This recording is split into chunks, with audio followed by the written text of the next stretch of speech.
अस्सलामुअलैकुम रहमतुल्लाहि व बरकातुहू।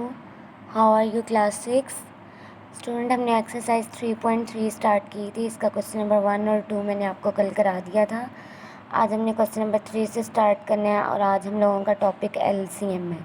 ठीक है, एचसीएफ होता था हाईएस्ट कॉमन फैक्टर, लेकिन एलसीएम होता है लीस्ट कॉमन मल्टीपल। अब आपने इसको भी यूजिंग प्राइम फैक्टराइजेशन मेथड से सॉल्व करना है और एलसीएम फाइंड करना है। ठीक है, एलसीएम किस तरीके से फाइंड करते हैं वो मैं आपको आज सिखाऊंगी। आइए हम देखते हैं कैसे सॉल्व करना है। यहाँ पे आपके पास वैल्यू है, पार्ट ए कर रही हूँ 120, 150 एंड 145। तो इसको भी हमने प्राइम फैक्टराइजेशन मेथड से सॉल्व करना है। तो सबसे पहले हम 120 को ले लेते हैं। 120 देखें इवन नंबर है, इवन नंबर हमेशा 2 पे डिवाइड होता है। ठीक है, तो जब आप इसको 120 को 2 पे डिवाइड करेंगे आपके पास आंसर आएगा 60। 2 6 12 एंड 0 वैसे ही नीचे उतर आएगा। 60 जो है वो इवन नंबर है, तो आप इसको किस पे डिवाइड करेंगे, 2 पे डिवाइड करेंगे। 60 देखें अभी भी इवन नंबर है, तो 2 को जब हम 60 पे डिवाइड करेंगे तो आंसर आ जाएगा 30। ठीक है, अब 30 अभी भी इवन नंबर है, 2 पे जाएगा, 2 के टेबल में 30 किधर आएगा, आप 30 को 2 पे डिवाइड करेंगे तो क्या आ जाएगा 15 पे। ठीक है, अब 15 जो है वो 3 के टेबल में भी जाता है, 5 के टेबल में भी जाता है, लेकिन आप उसको पहले छोटे टेबल पे लेके जाएंगे 3 पे। 3 5 ज़ा 15। फिर 5 जो है बच्चों वो किसी और टेबल पे नहीं जाता सवाए अपने आप के, तो 5 1 ज़ा 5। ठीक है, अब आपके पास जो प्राइम फैक्टर्स आए हैं वो आप लिखेंगे prime factors of 120 is equal to 2 multiply 2 multiply 2 multiply 3 multiply 5। ठीक है, ये आपके प्राइम फैक्टर्स आ गए। अब नेक्स्ट आपका नंबर है 150। अब हम 150 के लिए सॉल्व करते हैं। 150 भी जो है वो इवन नंबर है, 2 पे डिवाइड होगा। 2 7 ज़ा 14 होता है, 1 इधर कैरी हो जाएगा, ये 10 बन जाएगा और ये आ जाएगा 75। ठीक है, अब 75 जो है वो ऑड नंबर है।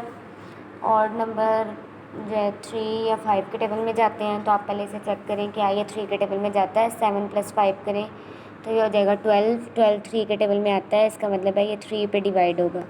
3 2 ज़ा 6 एंड 3 5 ज़ा 15, तो आंसर आ जाएगा 25।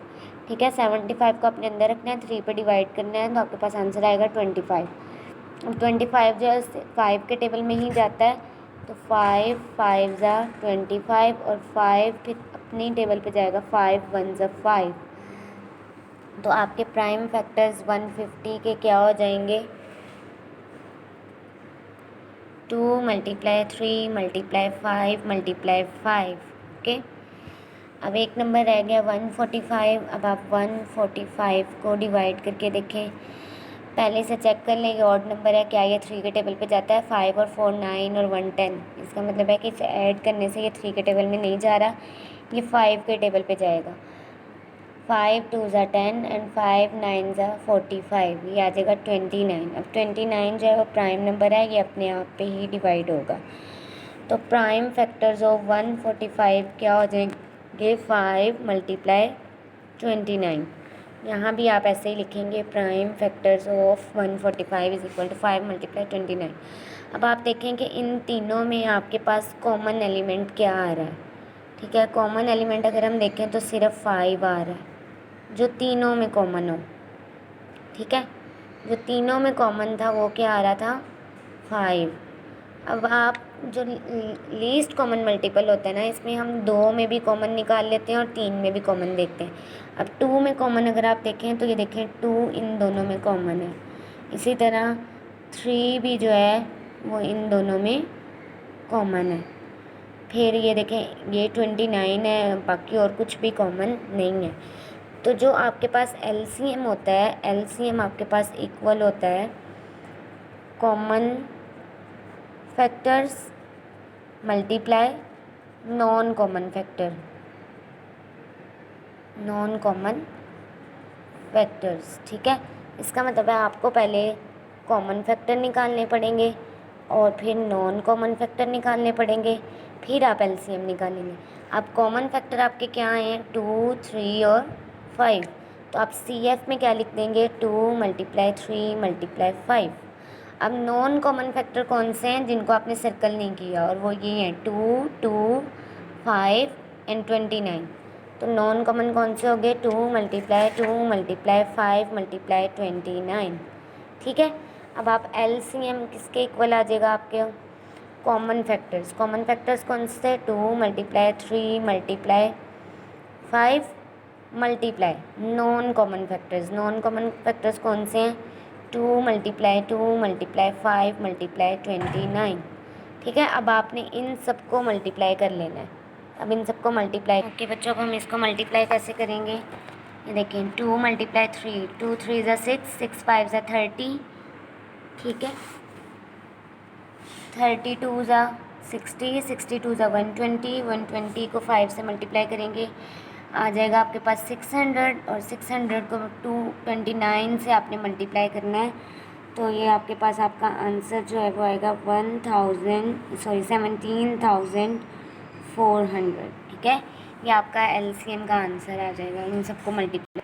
ओके, ये आप करके उसके बाद क्वेश्चन नंबर 4 देखें, find the LCM of the number using division method. अब आपने LCM फाइंड करना है डिवीजन मेथड से। बाकी के जो रिमेनिंग क्वेश्चन हैं उन पे आप क्रॉस का निशान लगा लेंगे, हमने नहीं करने। इसके भी काफ़ी सारे पार्ट्स आपको दिए हुए हैं, लेकिन समर पैक में जितने पार्ट्स किए गए हैं आप उतने ही अपनी सिर्फ नीट कॉपी पे सॉल्व करेंगे। हम इसका क्वेश्चन नंबर A देखते हैं कि इसको हमने किस तरीके से सॉल्व करना है। ठीक है, आइए इसका मेथड देखते हैं। सबसे पहले आपने क्वेश्चन लिख लिया, आपके पास क्वेश्चन है 280, 250 एंड 290। अब डिवीजन मेथड से LCM जो है वो डिवीजन मेथड से कैसे फाइंड करते हैं, इसमें हम लोग इकट्ठे सॉल्व करते हैं। पहले आप अलग अलग से सॉल्व करते थे प्राइम फैक्टराइजेशन में, इसमें हम इकट्ठा सॉल्व करते हैं। 280, 250 एंड 290, इनको इकट्ठे हमने सॉल्व करना है। ठीक है, इन तीनों नंबर्स को देखें तो ये तीनों नंबर्स जो हैं वो इवन है, और सारे इवन नंबर जो हैं वो हमेशा जब भी इवन नंबर हो तो वो 2 पे ही डिवाइड होते हैं। ठीक है, अब सबसे पहले आपने 280 को 2 पे डिवाइड करना है। तो जब 280 को 2 पे डिवाइड करेंगे, 2 1 ज़ा 2, 2 4 ज़ा 8 और 0, इसका मतलब है 280 को वो 2 पे डिवाइड करके आंसर आ जाएगा 140। ठीक है, नेक्स्ट आपके पास नंबर है 250, उसके बाद आप कॉमा लगाएंगे। ठीक है, फिर 250। अब 250 को 2 पे चेक करते हैं, 2 1 ज़ा 2, 2 2 ज़ा 4, यहाँ पे 10 बन जाएगा, 2 5 ज़ा 10। इसका मतलब है 250 को 2 पे डिवाइड करेंगे तो आंसर आएगा 125।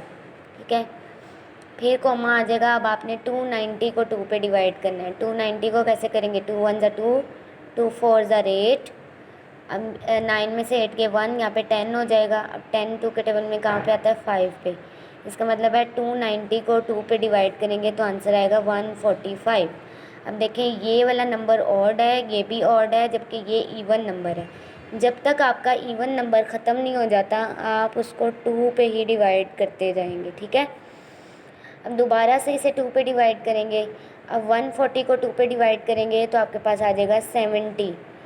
अब ये नंबर ऑड है, ये 2 पे डिवाइड नहीं हो सकता, आप इसको एज़ इट इज़ लिख देंगे। ठीक है, अब नेक्स्ट ये वाला नंबर देखें, ये भी 2 पे डिवाइड नहीं हो सकता, आप इसको भी एज़ इट इज़ लिख देंगे। ठीक है, अब देखें, ये भी ऑड है, ये भी ऑड है, जबकि ये इवन है, अभी भी एक इवन नंबर है, तो इसका मतलब है अभी भी ये किस पे डिवाइड होगा, 2 पे। अब 70 को जब आप 2 पे डिवाइड करेंगे तो आपके पास आंसर आएगा 35। ठीक है, अब ऑड नंबर आ गया। इसके बाद 125 एज़ इट इज़ आ जाएगा, 145 भी एज़ इट इज़ आ जाएगा। ठीक है, अब ये सारे नंबर्स आपके पास ऑड हैं। अब आपने चेक करना है कि क्या इनमें से कोई नंबर जो है वो 3 के टेबल पे तो नहीं जाता। अगर 3 के टेबल में जाएंगे तो आप 3 पे डिवाइड करेंगे, अदरवाइज़ सब नंबर के लास्ट में 5 है तो आप इसको 5 के टेबल पे ले जाएंगे। इसको चेक करते हैं, 4 में 5 ऐड करें 9, 9 में 1 ऐड करें 10, तो 3 के टेबल में 10 तो नहीं आता, इसका मतलब है ये नंबर 3 पे डिवाइड नहीं हो सकता। इसको चेक करते हैं, 5 + 2 7, 7 + 1 8, 8 भी 3 के टेबल में नहीं आता। इट मीन्स कि ये नंबर भी 3 पे डिवाइड नहीं हो सकता। इस नंबर को चेक करें, 3 + 5 8, 8 भी 3 के टेबल में नहीं आता। तो इसका मतलब है 35 भी 3 पे सॉल्व नहीं होगा। सब नंबर के लास्ट में 5 है, तो ये सारे नंबर जो हैं वो 5 पे डिवाइड होंगे। अब 5 के टेबल में 35 किधर आता है, 7 पे, ठीक है। अब 125 को सॉल्व करें 5 पे, तो 125 को जब आप सॉल्व करेंगे तो इसका आंसर आएगा 25, ठीक है। अब इन दोनों नंबर्स को हमने कर लिया, लास्ट हमारा है 145। 145 को आपने 5 पे डिवाइड करना है, इससे आपके पास आंसर आएगा 29, ठीक है। अब 29 आपके पास प्राइम नंबर है, 7 भी आपके पास प्राइम नंबर है, जबकि 25 जो है वो अभी भी 5 के टेबल पे डिवाइड हो रहा है।